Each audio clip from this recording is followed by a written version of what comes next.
নমস্কাৰ, স্বাগতম জনাইছোঁ আন এটি ৰেচিপিৰ ভিডিঅ'লৈ। আজি আমাৰ ৰেচিপি হৈছে কচু পাতৰ পকৰি। তাৰ বাবে আমি যিখিনি বস্তু লাগে সেইখিনি লিষ্টখন দি দিছোঁ। এতিয়া আমি লৈছোঁ 3টি কচুপাত। আপোনালোকে কচুপাত চিলেকশ্যন কৰোঁতে চাই ল'ব ভালদৰে। এয়া লৈছোঁ বেচন, আৰু আমি আগতীয়াকৈ তিয়াই থৈছিলোঁ দালি, মচুৰ দাইল, চাউল, ৰহৰ দাইল আৰু মটৰটো এনেই এক্সট্ৰাকৈ লৈছোঁ মই, এইটো নহ'লেও হৈ যায়।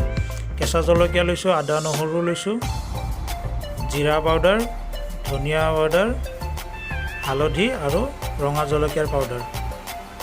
এইখিনি মেইন ইনগ্ৰিডিয়েণ্ট হয়। এতিয়া আমি কচুপাত কেইখিলা চফা কৰি ল'ম, মানে আঁহবিলাক এৰুৱাই ল'ম। এনেকৈ আঁহবিলাক এৰুৱাই ল'ব, নহ'লে ধৰিবও পাৰে। কচুপাতখিনি চিলেক্ট কৰোঁতে আপোনালোকে চাই ল'ব। সকলো কচুপাত খালে ভাল নালাগে, কিছুমান ডিঙিত ধৰে, এলাৰ্জি থাকিলে অকণমান বেয়া। ভালদৰে কচুপাতখিনি চফা কৰি ল'ব।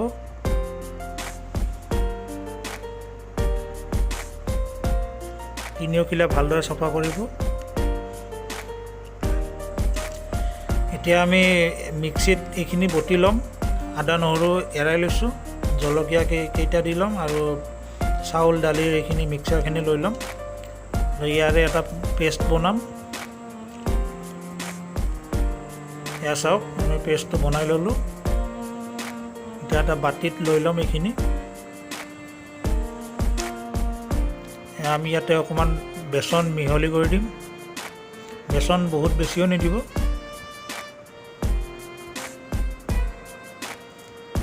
এইখিনি ভালদৰে মিহলাই ল'ম।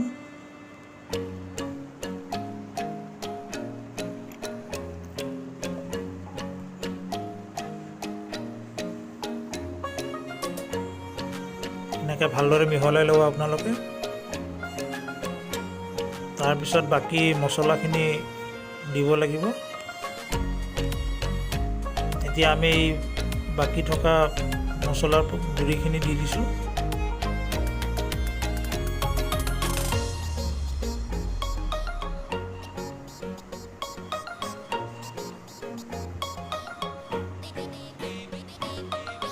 মছলা গুড়িখিনি দি ভালদৰে মিহলাই ল'ব।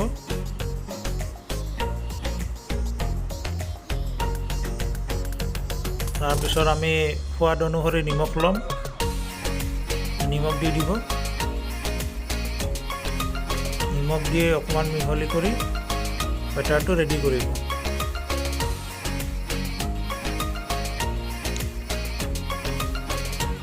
এতিয়া আমি এটুকুৰা নেমু চেপি দিছোঁ।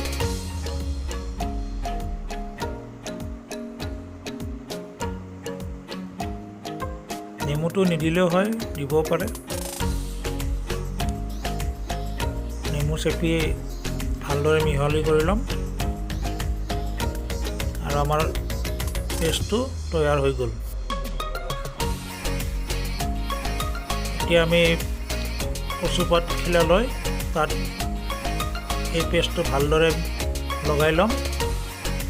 কচুপাতখিলাৰ কাষৰ কিনাৰৰ মানে ছাইডৰ অংশখিনিত নলগাব, অকণমান মাজৰ ফালে লগাব ভালদৰে। যিহেতু আমি কচুপাতখিনি ফ'ল্ড কৰিম, মানে ভাজ কৰি ৰোল বনাম, গতিকে চেণ্টাৰৰখিনিত অকণমান ভালদৰে দিব। মই 3টি কচুপাত একেলগে বনাম, আপোনালোকে এটা এটাকৈও বনাব পাৰে ৰোলটো।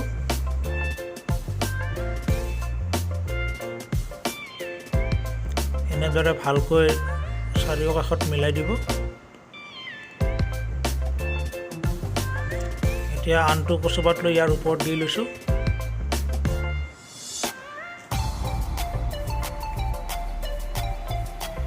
এয়া চাওক, আকৌ চেম প্ৰচেছত এইখিলা পাততো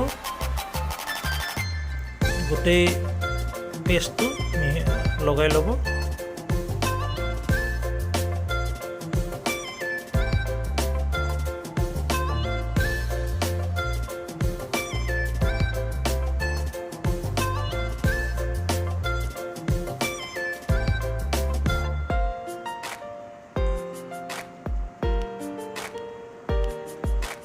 এয়া মই 3 নম্বৰ পাতটো দি লৈছোঁ।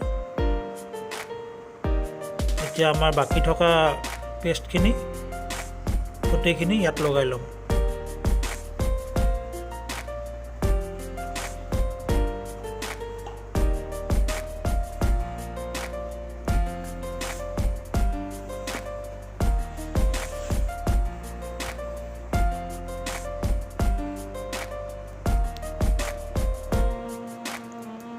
এইখিনি ভালকৈ লগাই ল'ম ইয়াতে।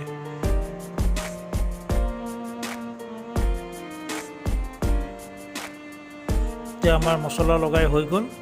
আমি এতিয়া ৰোলটো বনাম। এনেকৈ চাৰিওফালৰ পৰা অকণমান অকণমান ফ'ল্ড কৰি দিব যাতে আমাৰ মছলাখিনি ওলাই নাযায়। বেছি প্ৰেছাৰ নিদিব, লাহে লাহে, বেছি প্ৰেছাৰ নিদিয়াকৈ ৰোলটো এফালৰ পৰা বনাই যাব।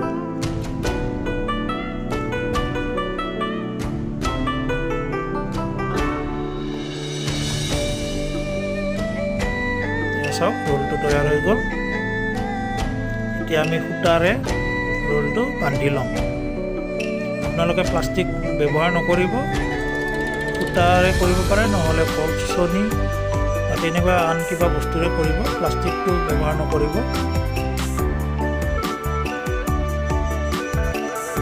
সূতাটোৱে ভাল হয়, বেষ্ট হয় আৰু গাঁঠিব নালাগে, এনে জাষ্ট মেৰিয়াই দিলে হ'ল।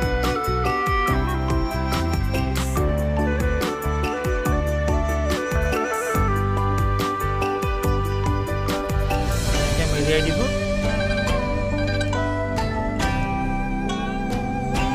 এতিয়া আমি কেৰাহী এখনত অকণমান পানী দি লৈছোঁ। পানী গেছটো ফুল ফ্লেমত ল'ব। এনেকুৱা ষ্টেণ্ড বা আন কিবা ট্ৰে টাইপৰ আমি মানে ষ্টিম কৰিব লাগিব। আপোনালোকে লক্ষ্য কৰিব যাতে পানীখিনিয়ে ষ্টেণ্ডডালৰ ওপৰ ভাগ টাচ নকৰে বা নুচুৱে।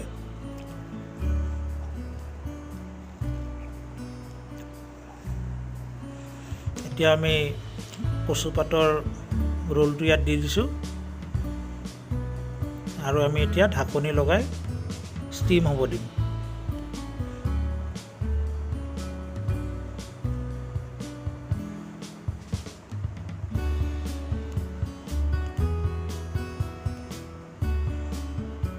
এয়া চাওক এফালে হৈ গ'ল।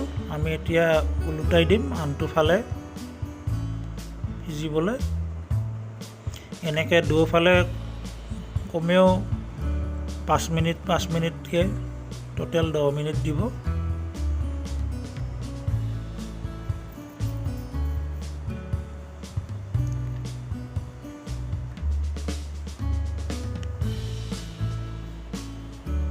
এয়া চাওক আমাৰ ৰোলটো ষ্টিম হৈ গ'ল। এতিয়া আমি ৰোলটো নমাই ল'ম থাল এখনত।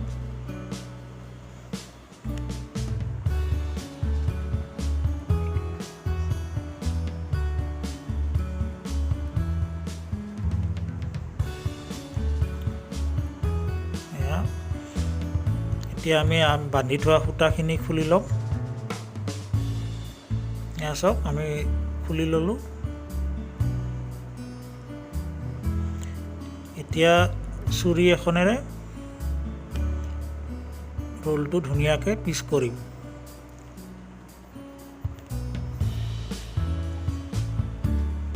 এয়া চাওক এনেকৈ পিচ কৰি ল'ব আপোনালোকে।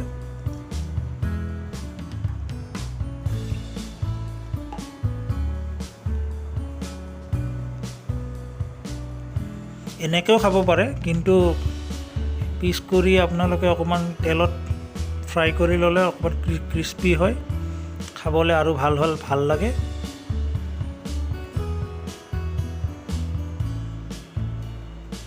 গতিকে আমি এনেকুৱা পিচ কৰি ল'ম, লৈ ফ্ৰাই কৰিম কেৰাহী এখনত।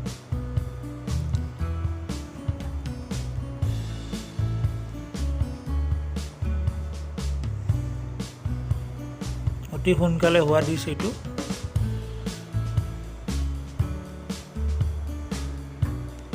ৰেডি কৰোঁতে সময় লাগে, বাকী বনাওঁতে বেছি সময় নালাগে।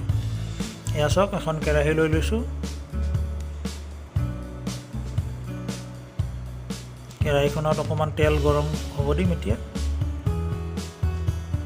তেল বহুত সৰহকৈও নিদিব।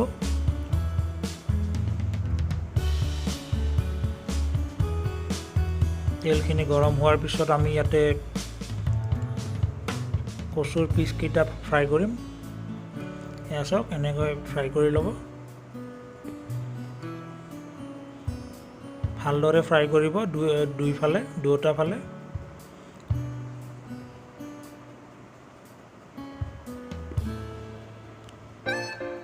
ফ্ৰাই কৰাৰ পিছত বহুত ধুনীয়া ক্ৰিস্পি হৈ উঠে।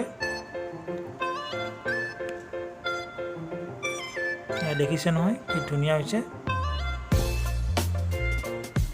এনেকৈ ফ্ৰাই কৰি ল'ব আপোনালোকে। এয়া চাওক কি সুন্দৰ কালাৰ আহিছে আৰু ক্ৰিস্পি হৈছে। মই 4টা পিচ ফ্ৰাই কৰিলোঁ প্ৰথম। এতিয়া বাকী থকাখিনি একেদৰে ফ্ৰাই কৰি ল'ম। মোৰ ৰেচিপিটো কেনে পালে জনাব। এবাৰ ঘৰত বনাই খাই চাবচোন। আৰু এনেধৰণৰ ভিডিঅ' পাবৰ কাৰণে মোৰ চেনেলটো ছাবস্ক্ৰাইব কৰিব, লাইক কৰিব আৰু কমেণ্ট কৰিব।